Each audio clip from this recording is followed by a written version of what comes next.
Market లో invest చేసి మీ డబ్బులు డబుల్ చేసుకోవాలనుకుంటున్నారా? సుందరరామిరెడ్డి గారి సెమినార్ కి అటెండ్ అవ్వండి. నమస్తే, welcome back to Suman TV. Present మనతో పాటు ఉన్నారు ఫ్యామిలీ కౌన్సిలర్ రజనీరమ్మ గారు. నమస్తే మేడం. నమస్తే నవీన. మేడం, కుక్కట్పల్లిలో 10 దాటిందంటే బండ్లు ఆపి కార్లు ఆపి కుక్కట్పల్లిలో అంటే అంత రద్దీగా ఉన్నటువంటి ఆ ప్లేస్లో కూడా అసాంఘిక కార్యక్రమాలు బాగా జరుగుతున్నాయి. మనం ఇవిడ చాలాసార్లు చేసుకున్నాం. పోలీసులు రెక్కి పెడుతున్నారు, స్టింగ్ ఆపరేషన్లు చేస్తున్నారు. అయినా సరే ఇది ఎక్కడ ఆగట్లేదు ఈ దందా అనేది. ఆపడము, ఇంకా అక్కడ చేయాల్సిన పనులు చేయడము. అంటే ఎందుకు ఆ అమ్మాయిలు మహిళలు ఎందుకు ఇట్లా తయారు? అక్కడ ఏజ్ కూడా మీకు టీనేజర్స్ ఉన్నారు, పెద్దవాళ్ళు కూడా ఉన్నారు. 30+ 40+ వాళ్ళు కూడా మనకి ఆ బాడీ లాంగ్వేజ్ అర్థమైపోద్ది కదా. మాస్కులు కట్టుకునడం, కొంతమంది మాస్కులు కూడా పెట్టుకోవట్లేదు, ఫ్రీగా అనమాట.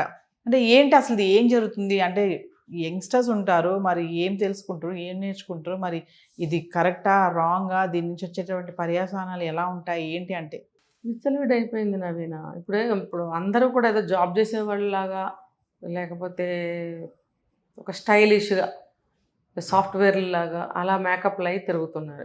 ఎవరు మనం కనిపెట్టలేని పరిస్థితి. కాకపోతే మీరు అన్నట్టు ఒక బాడీ లాంగ్వేజ్ మనం కనిపెట్టచ్చు వాళ్ళని.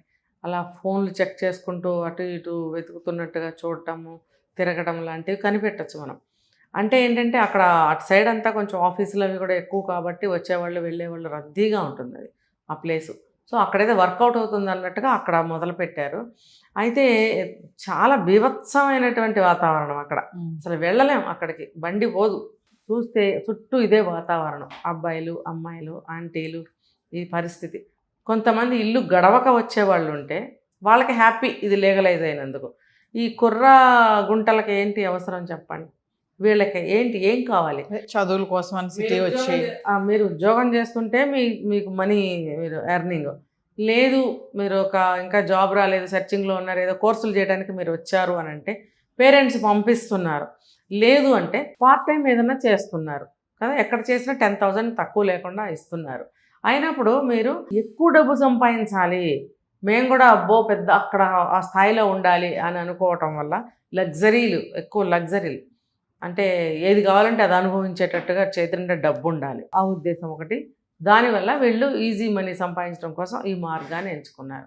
ఎవడు అడిగేవాళ్ళు లేడు. ఇప్పుడు మీరు అన్నారు కొంతమంది మాస్క్ లేకుండా కూడా తిరుగుతున్నారు అంటే లీగలైజ్ అయిపోయిందిగా, మాకేంటి భయం? ఎవరైనా చూసినా ఈ పిల్ల ఏంది ఇక్కడ నుంచి ఉంది అని అనుమానం రాదు. ఎందుకంటే ఈ పట్టించుకునే స్థితిలో లేదు సమాజం. ఇక్కడ ఎందుకు ఉందో, షాపింగ్కి వచ్చిందో అనుకునే పరిస్థితి వచ్చేసింది ఇప్పుడు.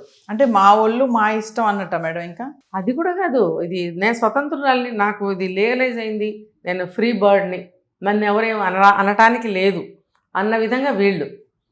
ఇంకా ప్రతి ఒక్కళ్ళు పట్టించుకునే తీరుబడి ఎవరికీ లేదు. ఆఫీస్ అయిపోయిందా, లేకపోతే పని అయిపోయిందా, తొందరగా ఇంటికి పోదామనే రందిలో ఎక్కువ మంది ఉంటారు. అంటే ఆ దృష్టి ఉన్నవాళ్ళు అలాంటి వాళ్ళకి ఆగుతారు, అది వేరే విషయము. ఏమైనా సరే ఇది లీగలైజ్ అయినంత మాత్రాన ఇది ఎంతవరకు సేఫ్, వీళ్ళకి ఎంతవరకు సేఫ్, ఎంత కాలం సేఫ్? ఇప్పుడు అమ్మాయిలు ఏంటి, అబ్బాయిలు కూడా తయారయ్యారు. అవును, కాల్ బాయ్స్ కూడా ఉన్నారు. మనం ఒక వీడియో కూడా మాట్లాడాము. అవును, ఇద్దరు అమ్మాయిలు తయారయ్యారు, అబ్బాయిలు తయారయ్యారు. ఇంకా ఏం చేయాలి అంటే ఇప్పుడు ఇలాంటివన్నీ ఎన్ని జరిగినా సరే లీగలైజ్ అనేది చేయకూడదు. మీరు లీగలైజ్ చేసిన తర్వాత కూడా హత్యలు ఆగుతున్నాయా, ఆత్మహత్యలు ఆగుతున్నాయా, ఈ దరిద్రాలు ఏమన్నా తక్కువైనాయా? ఏమీ లేదు, అన్నీ ఎక్కువ అవుతూనే ఉన్నాయి. మీరు ఎంతెంత అయితే ఇస్తూ ఉంటారో ఈ జాతికి తృప్తి అనేది ఉండదు. అలాంటి వాళ్ళకి ఇంకా ఏదో కావాలి. మీరు ఎన్ని లీగలైజ్ చేసన్నా చూడండి, వీళ్ళు ఇంకొకటి ఏదో చేస్తూనే ఉంటారు.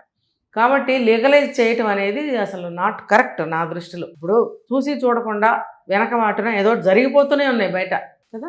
అక్కడ చస్తున్నారు, అక్కడ చంపుకుంటున్నారు.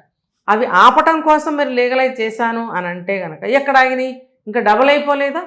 అంతకుముందు నెలకు ఒకటో ఏదో కేసు వింటే మనం 2 నెలలకో, రోజుకు 10 వింటున్నాం. ఇప్పుడు మరి ఇది వీలైతే వెనక్కి తీసుకుంటే బాగుంటుంది దీన్ని. యాక్చువల్గా ఇలాంటివి మనం ఒక వీడియోలో మాట్లాడుకున్నాం. అవుట్స్కట్స్ లో లిఫ్ట్ అడిగి లేడీస్ దొంగచాటే లోపల తీసుకెళ్లి తర్వాత బ్లాక్ మెయిల్ చేసి, తర్వాత మళ్ళీ ఒక ఊర్లో కపుల్స్ భార్య భర్తలు భార్యని లిఫ్ట్ కోసం అని పెట్టి లోపలికి వెళ్ళాక భర్త ఎంటర్ అయ్యి కేసు పెట్టి మా ఆవిడని ఇట్లా చేసినా అని చెప్పి డబ్బులు గుంజడం, ఇలా ఉండేవి. ఇప్పుడు మొత్తం సిటీలోకి వచ్చేసారు వీళ్ళు. సిటీలోకి వచ్చేసి ఇంత అంటే మీరు అన్నట్టుగా విచ్చలవిడిగా అనమాట. అది దొంగచాటుగా అడపాదడపా జరిగిన కేసులు అవి. రోజు ఎన్ని జరుగుతున్నాయి, ఎక్కడ పడితే అక్కడే. మన స్టేట్ లేదు, పక్క స్టేట్ లేదు, ఇంకో దేశం లేదు, ఎక్కడా లేదు, అన్నీ ఎక్కువ అయిపోతున్నాయి. ఇది లీగలైజ్ చేయటం వల్లే కదా. ఇక్కడ ప్రేమిస్తాడు, అక్కడ పారిపోతాడు అమెరికా. అక్కడ పెళ్లి చేసుకుని పారిపోతాడో పెళ్లి చేసుకోకుండా పారిపోతాడు. అక్కడ ఇంకొక అమ్మాయిని లవ్ చేస్తాడు లేదా పెళ్లి చేసుకుంటాడు. ఇక్కడ నుంచి దీంతో సాగిస్తూ ఉంటాడు. ఎందుకు చేస్తున్నాడు? ఇక్కడ లీగలైజ్ కాబట్టి, ఇక్కడ దీన్ని ఎవరు ఏమనరు కాబట్టి.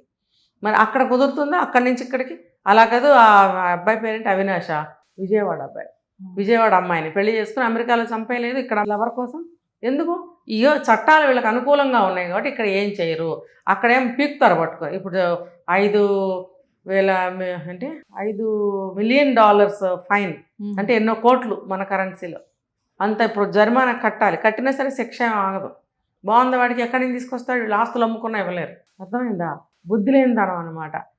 సో ఇవన్నీ ఇలా జరిగిపోతున్నాయి కాబట్టి ఏవైనా ఇలాంటి చేసినటువంటి ఇలాంటి చట్టాలను కొంచెం వెనక్కి తీసుకుంటే బాగుంటుందని నాకు ఎందుకో అనిపిస్తుంది.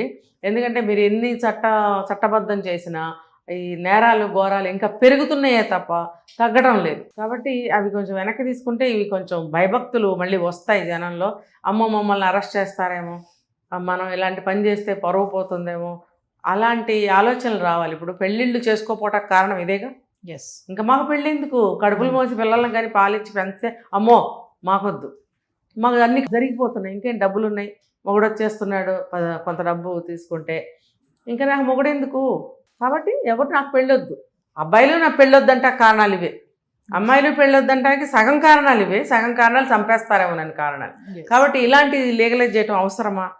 ఈ అమ్మాయిలు మరి వీళ్ళకి ఇవేం తెలీదు. ఇప్పుడు నాకేదైనా దెబ్బ తగిలింది, నాకు దెబ్బ తగిలితే మా అమ్మ మా నాన్న చూస్తారులే అన్నట్టు నాకేదన్నా అయితే చట్టాలు చూసుకుంటాయిలే, ప్రభుత్వాలు చూసుకుంటాయిలే. కళ్ళు మూసుకుని బ్రతుకుతున్నారు వీళ్ళు, కళ్ళు మూసుకుని. అంటే మనిషి జీవితం ఒక బొమ్మ జీవితం చేసి పారేశారు. మనిషి అన్న తర్వాత ఎన్ని ఉంటాయి, ఎన్ని వస్తాయి, అవన్నీ బొమ్మకి రావు. కానీ నేను బొమ్మనే అనుకుని బ్రతుకుతున్నారు వాళ్ళు.